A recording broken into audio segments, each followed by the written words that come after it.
Good morning, everyone. Good morning. I'm Ann Metcalf, and welcome to my Sunday morning conscious eating, conscious living chat.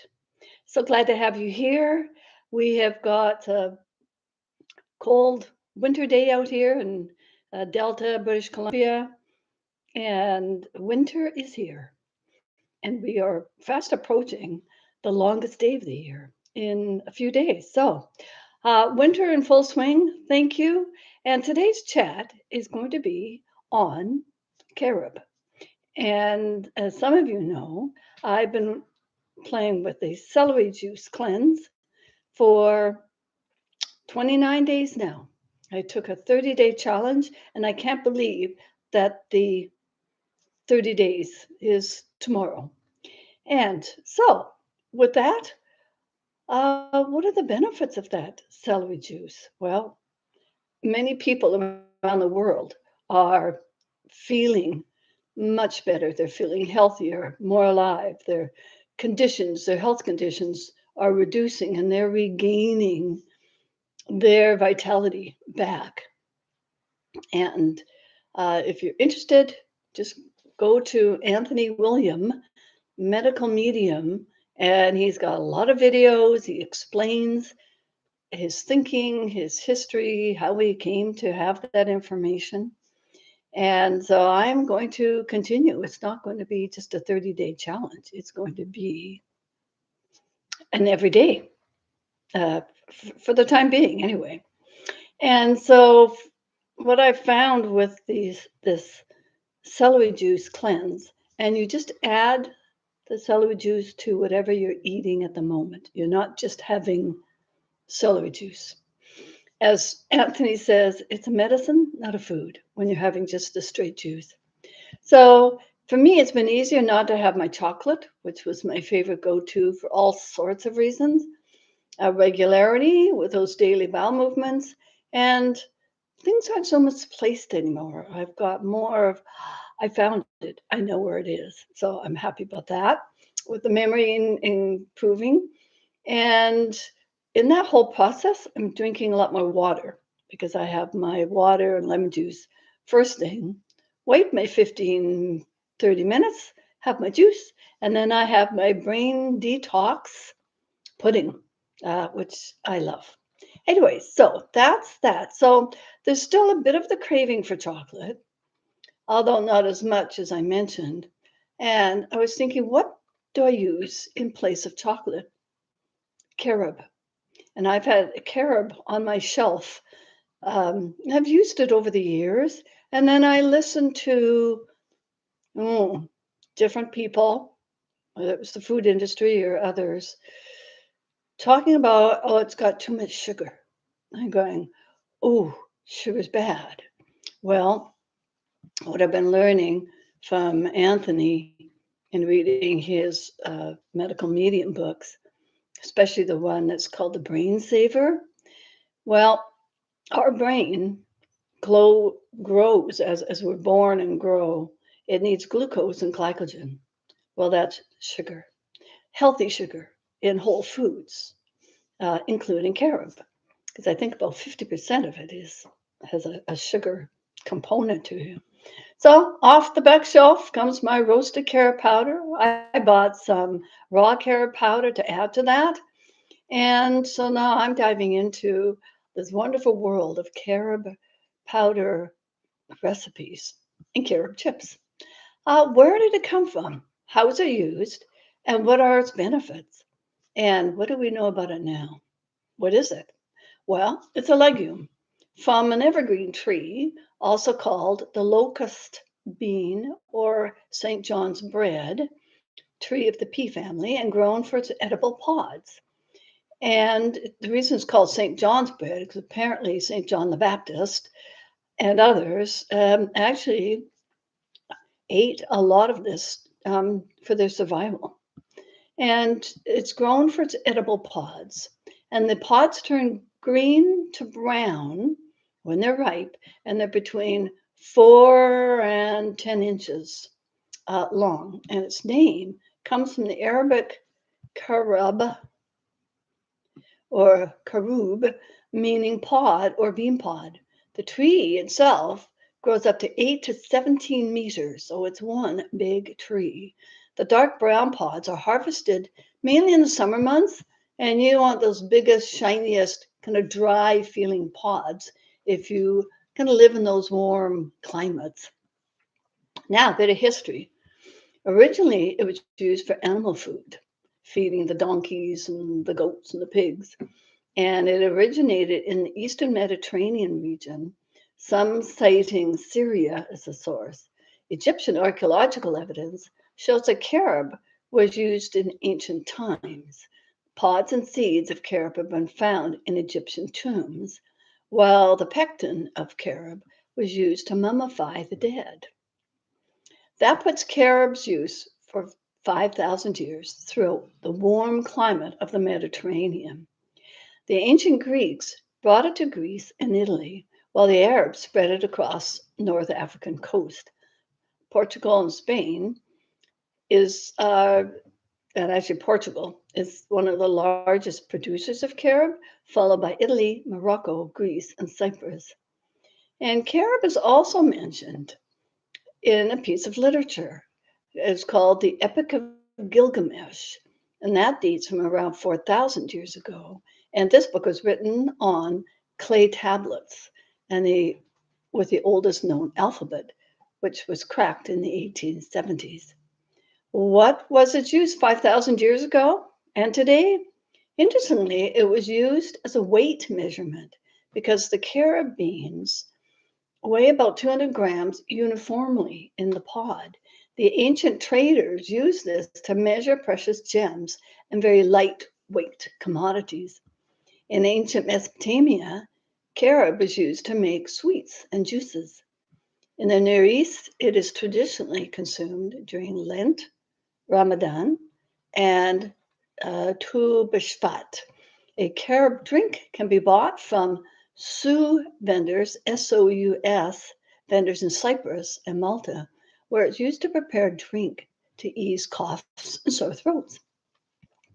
Today, Egyptians still consume dried pods as snacks and ferment them to make alcoholic beverages. We use carob fruits, the pods and the seeds, for medicine and as food, and its primary products are flour, powder, and syrups, and used in a variety of foods and beverages. And what are the nutrients and the benefits of carob?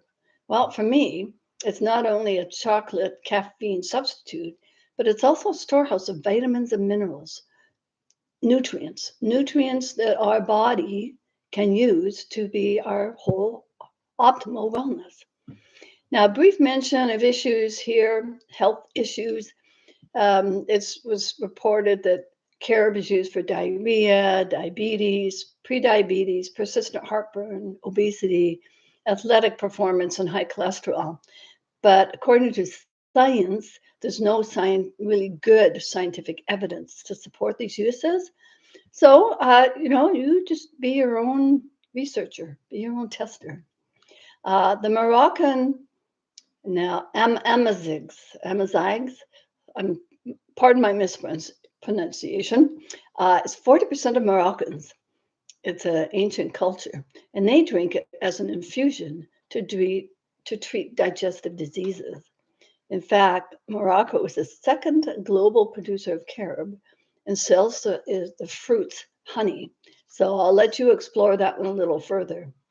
So try it out and see what it does for you. Reminding you that, I'm a retired nurse. I'm not a carob or a health practitioner. So you try it for yourself. And remember, just try small amounts and see, play with it. That's all I invite you to do. You be your own scientist. You are in charge of your health. You take responsibility for it and go out and play with these different things. So now some of these, the carob is a naturally sweet, and the powder is used as a sweetener for baked goods, candies, and desserts.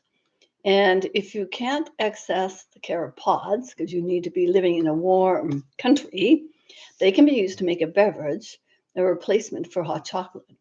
It's been used as a thickening agent and a stabilizer by the food industry, known as locust bean gum or carob gum. And for pet owners, apparently, it can be used to make chocolate-like treats for your dogs because there's no caffeine in it. Carob contains a wide range of minerals and phytochemicals such as anti-inflammatory, antioxidant, polyphenol compounds, and along with beneficial prebiotic fiber. It's rich in trace elements such as calcium, iron, magnesium, phosphorus, and silica. They also contain up to 4% protein, vitamins A, B, and C. And on the other hand, the seeds are rich in polysaccharides, including galactomannan. And again, I'll leave that up to you to research. And these complex sugars can replace starch. Is the carob tree another tree of health for our future? Apparently, carob is the perfect plant of the future. It's a very beneficial species for the natural balance of ecosystems. It requires little water, will thrive in poor, low-quality rocky soils, and will survive hot temperatures. And I know in some parts of the um, Mideast, their temperatures are rising incredibly.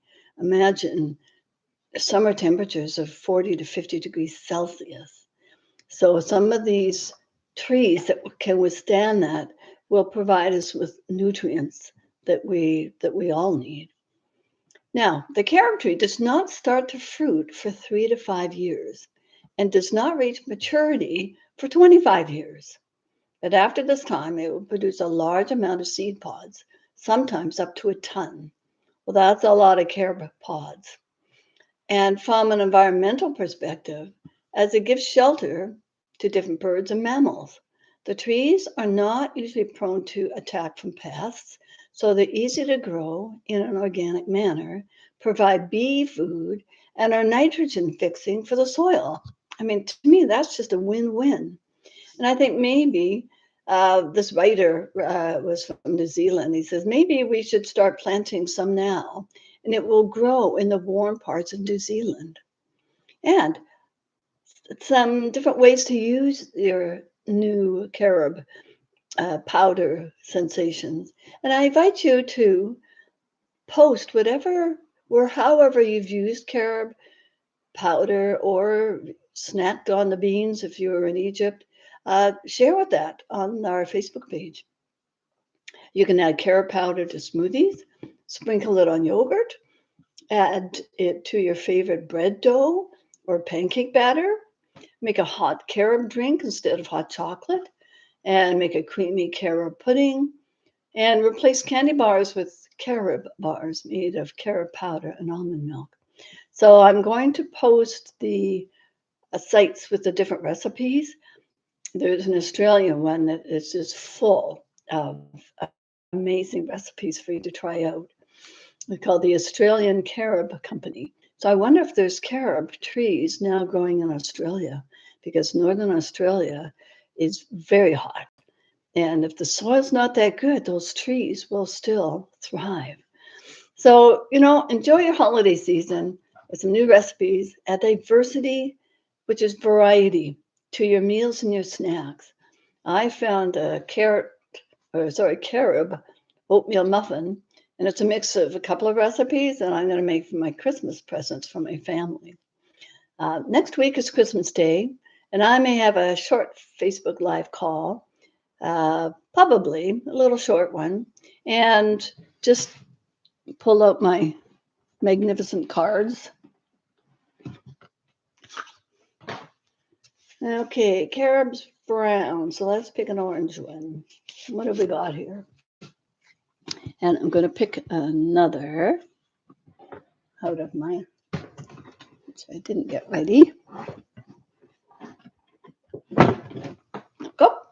So we've got our wisdom of the heart, and as I am in the present moment, we need to be in the present moment, right here, right now.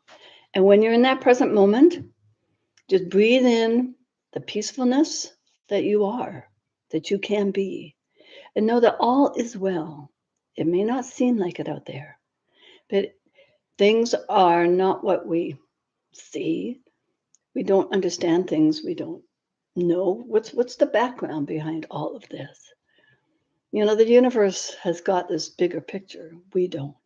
But if we stay in our hearts and just be in that joy and in our hearts every day, appreciating, being in gratitude for what we have at the moment, we are spreading that peace around the planet because we are but a fractal piece of the whole planet, of the earth herself.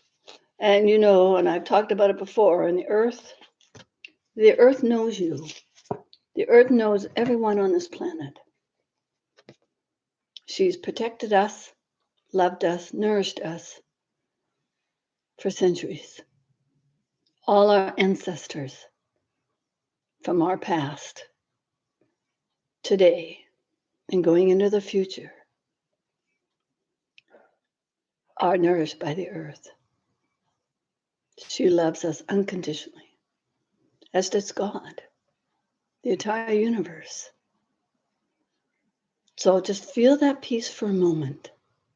And when you get lost in the craziness or the stress of the holidays, one, pull out some celery juice. Go to Anthony Williams' site, Anthony William, without the S, and check out the brain detox pudding. And you'll just be either shocked or love his videos, because he is breaking up a lot of what we thought we knew in terms of our body, our health, and what we should be eating. And of course, there's always choice. You choose, how you want to be in the world. You choose what you want to eat. So he's got some interesting suggestions. And I will keep you informed as to how I'm doing with all these additional food treats that I'm giving myself, my husband, and my family. So this magnificence card, Mindful Magnificence, it says, I am special. And it says, the most important person in my life is me. We need to look after ourselves. And when we are full, when our cup of love and gratitude is full, we can share that with others and still feel whole and complete. So have fun this week and into the future. Just many blessings to all of you. Namaste. And may peace be in your heart this day. Thank you. And any questions, call me, email me at rosiesjoy11@gmail.com. Thank you.